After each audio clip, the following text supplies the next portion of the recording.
Climate change is viewed as such a monumental issue because it challenges every aspect of how our society works. It affirms that we are acting irresponsibly and unsustainably, but as people who have not lived in a world that operates any differently, it's almost inconceivable to grasp how we could make such a much-needed transition to a different, more sustainable way of life. I've grappled with this question of trying to figure out where I can be of most use, of determining what is the most effective way to tackle this huge problem. My understanding of this question has evolved significantly since coming to Barnard, most notably when I realized that individual actions are not enough, and systematic changes are necessary to change a systemic issue. When I came to Barnard, I joined the Sustainable Initiatives Consulting Board. I thought that the way to enact change was through individual actions, having a better recycling program, using less plastic, taking shorter showers. If we all just did our part, we could live in a more sustainable and just world, right? I quickly realized that not only were the processes themselves slow, but also the impact they would have seemed limited. Okay, yes, there's less plastic in the trash can, but where's the trash actually going? Whose health is being jeopardized by the processing of this waste? This led me to examining the systems in place that allow disposable culture to perpetuate, whether it be regarding trash or in regards to human health or wellness. This led me to fossil fuel divestment.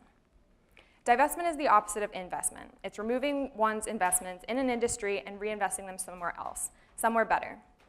There have been several divestment campaigns nationally, including South African apartheid, Sudanese genocide, private prisons, arms, tobacco, Israel, and now fossil fuels. My work with the divestment campaign has shown me that the effects of climate change are racist, classist, and sexist. Individual actions would not now nor ever be enough to combat the systems we have in place that make the impact of climate change so disproportionate for low-income people, people of color, and gender minorities. The largest polluters of carbon dioxide are countries in the global north, whilst the countries with the most deaths due to climate change are in the least polluting nations in the global south.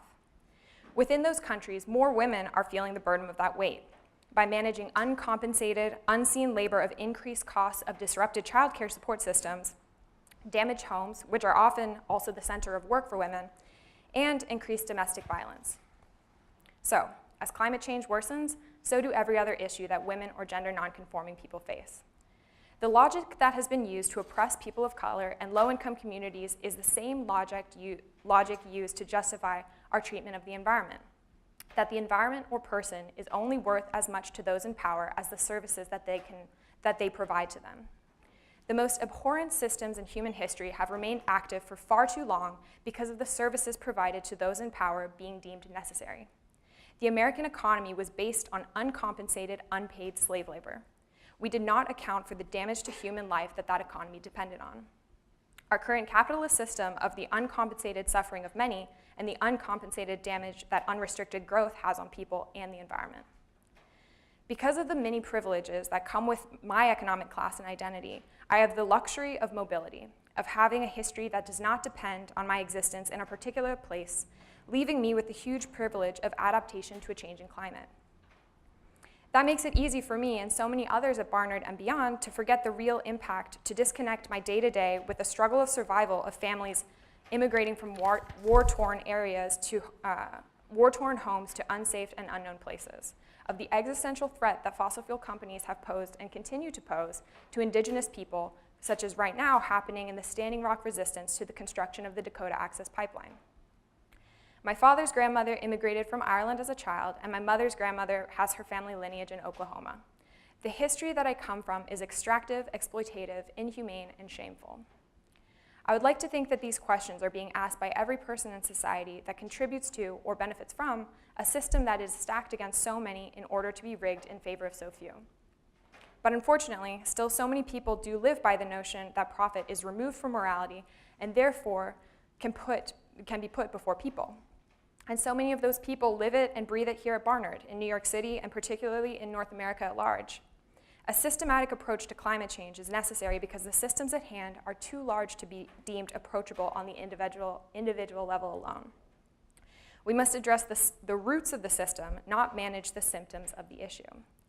Divestment is just a strategy that Barnard could use to begin the unraveling process that I have been on a journey towards for a while now, of not only recognizing the extreme privilege it holds, as a means of reconciling its past in order to be better in the future, but also to begin the reinvestment process, putting investments back in the communities we live in, learn from, and too often exploit, making the shift not only to a carbon-free economy, but to an exploitation-free economy.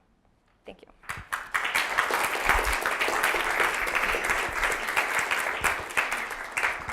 All right, do we have questions for Evelyn?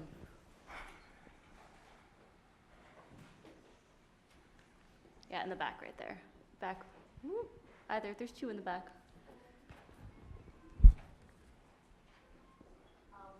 What steps can we in the Barnard community take to participate in Divest? Sure. So the Divest Barnard from Fossil Fuels campaign meets every Sunday. We're in the process of finalizing our negotiations with the board members regarding what next steps Barnard is going to take. So you're welcome to join the campaign, or alternatively, email President Spar, email your SGA representatives, just email anyone really, and say that this is something that you're really trying to help Barnard be on the right side of history about. Do you have more questions in the back? Yes. Hi, thanks for speaking. Sorry. I'm wondering how invested Barnard is in fossil fuels and if the school would financially unravel if we were to divest and reinvest elsewhere.